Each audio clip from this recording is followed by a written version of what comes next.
Salam, Bapak Ibu, saudara yang kekasih dalam Tuhan Yesus Kristus. Senang rasanya saya bisa menyapa saudara di dalam sapaan Gembala GKI ini. Saya Pendeta Gordon S. Huta Barat dari GKI Kota Wisata. Saudara, waktu saya kecil, saya pernah menyaksikan pemandangan yang takjub. Saya biasanya sering main di tepi sawah, antara kampung dengan pesawahan itu ada lapangan di tepi sawah lah seperti itu. Dan saat-saat seperti itu dulu masih sering melihat burung elang yang hitam, mungkin itu burung elang Jawa ya, yang hitam dengan santainya dia keliling di atas itu, mungkin dia sedang mencari mangsanya. Tapi yang paling menarik adalah sempat melihat sebuah pemandangan yang membuat kita itu kagum. Pada saat itu awan gelap hitam. Mungkin nggak lama lagi akan hujan. Tetapi burung elang itu dia dengan gagahnya tetap santai, dia berkeliling, berputar-putar. Dan seolah-olah dia menghadapi awan itu. Dia santai, tidak menjadi takut dan juga khawatir. Bapak Ibu sesudah kekasih dalam Tuhan Yesus Kristus.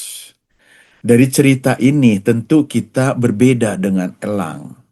Sebagai manusia, kita seringkali sangat takut kalau di depan kita itu adalah seperti awan gelap tadi.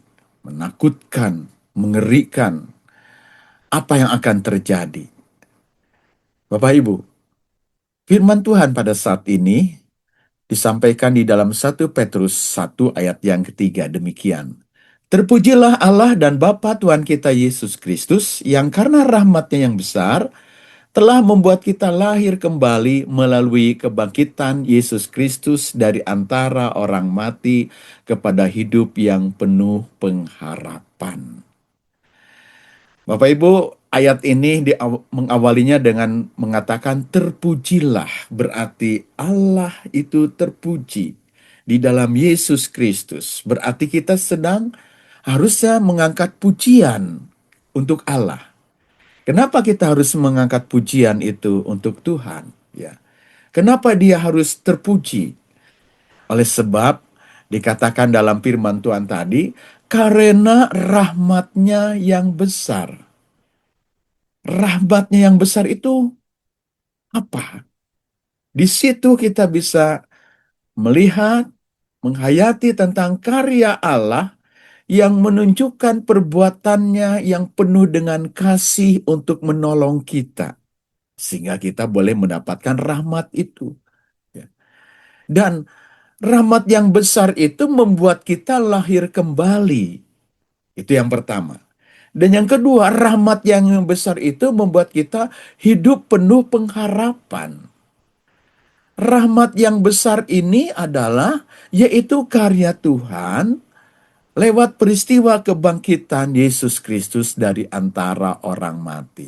Jadi ini adalah berkat anugerah karya Tuhan yang hidup kembali dari kematian. Yesus yang mati, Yesus yang dikuburkan, tidak selamanya ia mati, hanya 3 hari. Di hari yang ketiga dia bangkit kembali, dia hidup. Sebab dia hidup, ada hari esok. Nah, saudara kekasih dalam Tuhan Yesus Kristus, rahmatnya yang besar ini, kita bukan hanya sekedar merayakan Paskah itu, tetapi ada anugerah yang kita dapatkan, yaitu yang pertama, membuat kita lahir kembali. Ingat, dengan kelahiran kembali ini, itu berarti kita yang adalah produk kehidupan lama, produk dosa, kita yang dulu seringkali dikuasai oleh dunia, tetapi dunia yang membuat kita binasa. Dunia yang membuat kita malah terpuruk di dalam kuasa dosa itu. Sehingga yang terjadi adalah kematian. Tidak ada yang kita banggakan. Tetapi karena karya besar Tuhan yang telah hidup kembali itu menghidupkan kita. Kita bukanlah orang yang tetap terus mengenakan pakaian yang lama. Hei, pakaian yang lama kita itu sudah dilepaskan. Kita sudah digantikan dan kita sudah mengenakan pakaian kasih anugerah di dalam Yesus Kristus. Oleh karena itu, dengan hal yang pertama ini, bersyukurlah, pujilah Tuhan senantiasa dalam hidup ini. Ketika kita memuji Tuhan, tentunya kita nggak cemberut kan? Dengan memuji Tuhan berarti ada semangat, ada sukacita, ada sorak-sorai. Dengan memuji Tuhan berarti kita sedang dekat dengan Tuhan.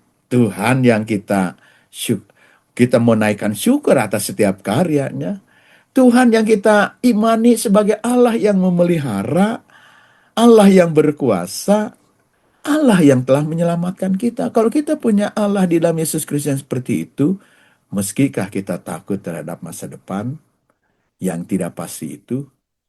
Betul, di depan kita saat-saat ini ada banyak hal yang tidak baik-baik saja. Yang membuat kita dihadapkan dengan situasi yang gelap. Apa yang akan terjadi? Membuat kita merasa cemas, membuat kita takut, khawatir, apalagi dengan perang yang belum selesai di Timur Tengah, harga melonjak, belum lagi persoalan-persoalan yang lain, beban hidup, sakit penyakit, kegagalan, hubungan kita yang tidak damai sejahtera dengan orang-orang yang dekat dengan kita. Semuanya itu kita alami di dunia ini. Tapi jangan biarkan kita terpuruk oleh keadaan dunia ini. Bangkitlah, sebagaimana Kristus bangkit membawa kepada kehidupan. Bangkit di dalam dan bersama Yesus.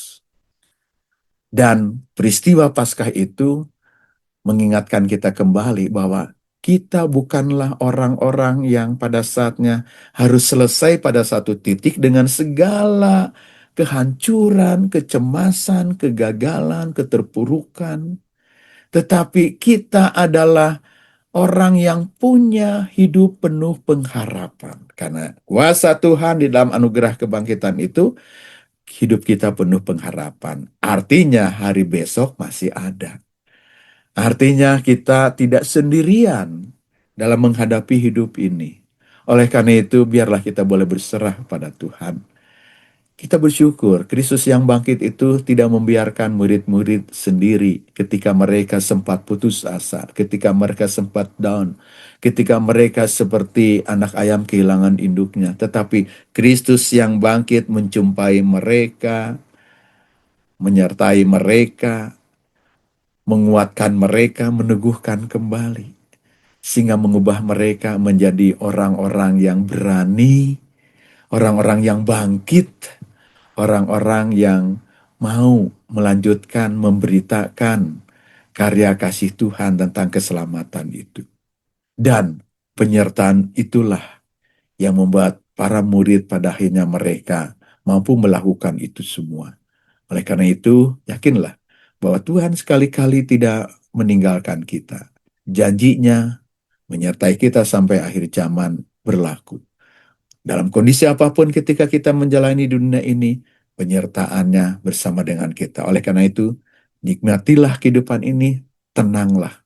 Seperti elang yang terus dengan tenang, dia terbang melayang, menghadapi awan gelap, tapi yakin bahwa di sana awan itu akan menyeruak, terbuka, dan kita melihat sinar yang terang, cahaya yang memberikan kehidupan. Tuhan yang menolong dan memberkati kita. Mari kita berdoa. Tuhan, terima kasih atas firman-Mu. Sertailah kami dalam menjalani kehidupan yang tidak pasti di dunia ini. Berikan kekuatan dan keteguhan kami. Yakinkanlah pada kami, sebab kami punya kepastian di dalam Kristus, yaitu Tuhan bersama dengan kami, yaitu keselamatan, hidup yang kekal, yang pada saatnya kami akan nikmati di akhir zaman nanti ya Bapa. Terima kasih Bapa di surga, kami menyerahkan hidup di dunia ini, lindungi kami, sertai kami, dimanapun kami berada. Di dalam Yesus Kristus Tuhan dan Juru Selamat kami yang hidup, kami berdoa. Amin.